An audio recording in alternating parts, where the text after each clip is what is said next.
S obzirom da se bliži vrijeme presađivanja biljaka u vrt, mislim da je vrijeme da se bacimo i na pripremu prirodnog preparata koji će potaknuti razvoj korijena naših presadnica, ojačati ih i potaknuti zdrav rast. Danas pričamo o jednom prirodnom savezniku u vrtu, čaju od vrbe. Ako uzgajate paradajz ili drugo povrće, pogotovo ako volite raditi bez hemije i koristiti ono što priroda nudi, ostanite s nama do kraja videa. Pokazati ćemo vam zašto je ovaj prirodni čaj toliko moćan, kako se pravi, kada se koristi i kod kojih biljaka donosi najbolje rezultate. Šta je čaj od vrbe? On je prirodni pripravak koji se dobija od mladih grančica vrbe. Ono što ga čini posebnim su prirodni hormoni rasta, posebno auksini i salicilna kiselina. Ove supstance se prirodno nalaze u vrbi i igraju ključnu ulogu u razvoju biljaka. Auksini su hormoni koji stimuliraju rast korijena. Zato je čaj od vrbe poznati kao prirodni hormon za ukorjenjavanje. S druge strane, salicilna kiselina jača otpornost biljke na stres, bolesti i štetnike. To znači da biljke koje zalijete ovim čajem postaju jače, otpornije i bolje rastu. Zašto je dobro koristiti čaj od vrbe nakon sadnje paradajza? Paradajz je osjetljiv kada se presađuje, često doživi takozvani transplantacijski šok, kada biljka stane sa rastom ili čak uvene zbog stresa od presađivanja. Zalijevanje čajem od vrbe može spriječiti taj šok i pomoći biljci da brže razvije korijen.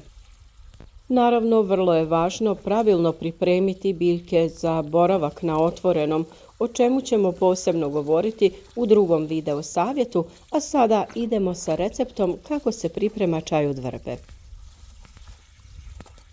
Prvo da kažemo šta to konkretno dobijate. Brže ukorjenjavanje. Auksini potiču rast novog korijena.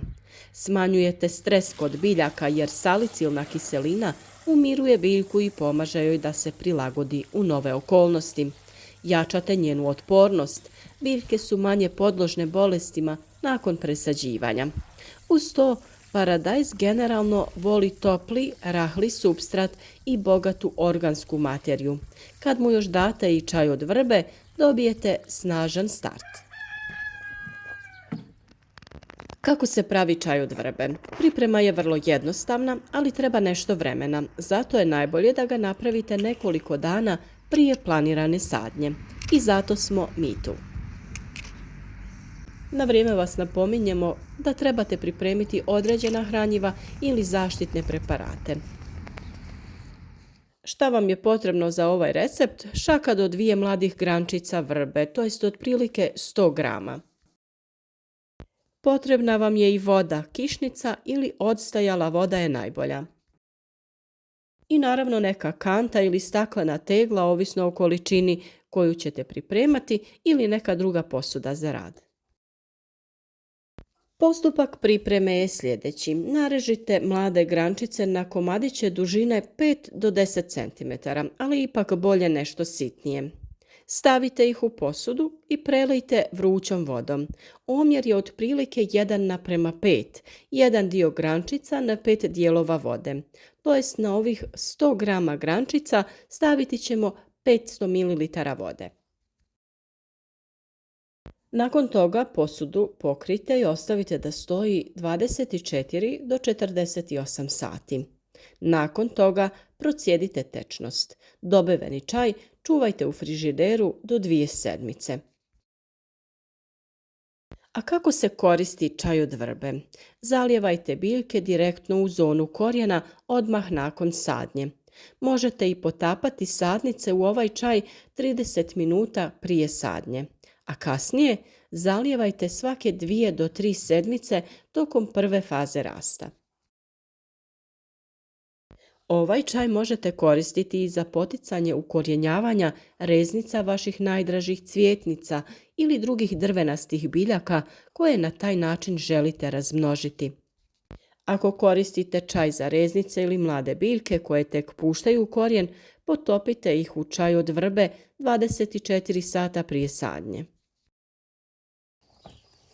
Kod kojeg još povrća čaj od vrbe pomaže?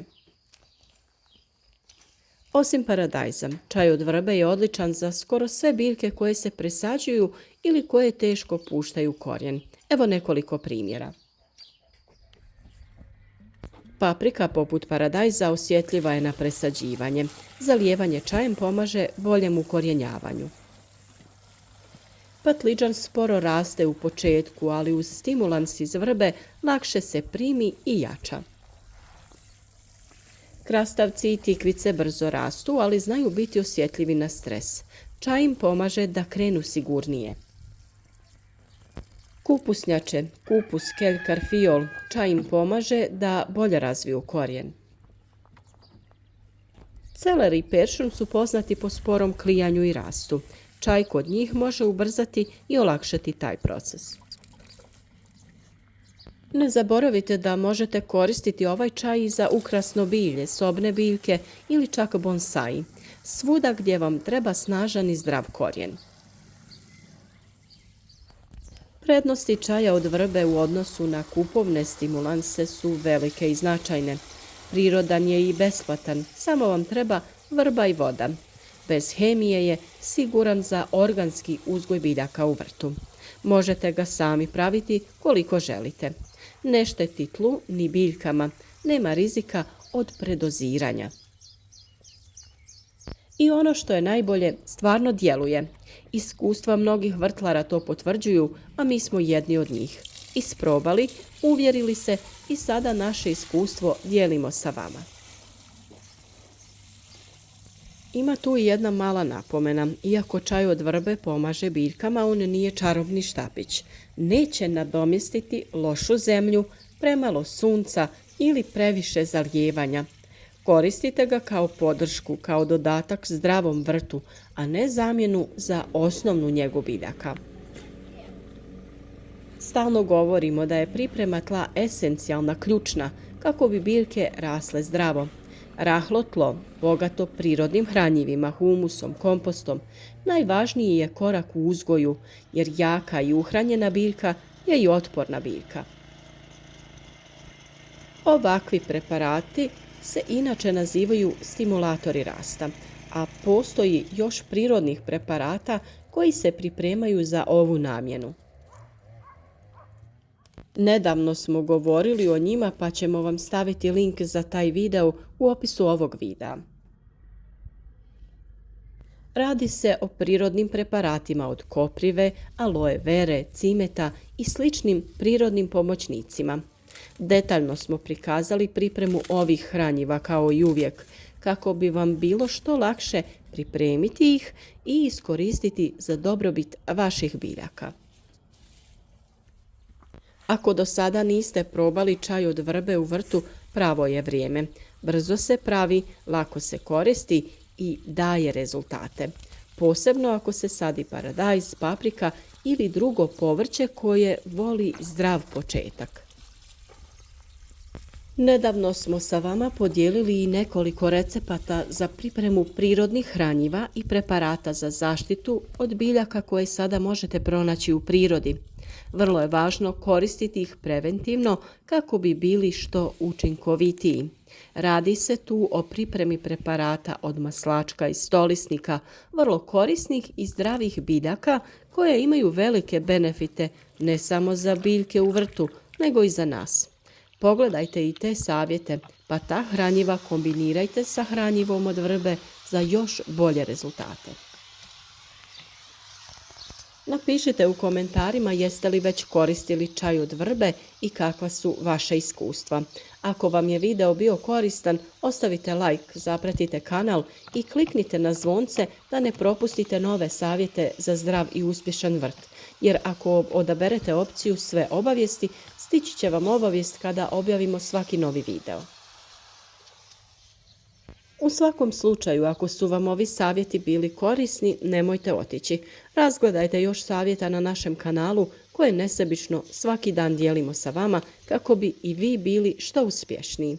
U komentarima smo uvijek dostupni za odgovore na sva vaša pitanja, a možete nam se javiti i sa nekim vašim idejama ili samo da nas pozdravite, to nam je uvijek drago. Naravno, vidimo se u sljedećem videu već sutra sa novim trikovima iz prirodnog uzgoja.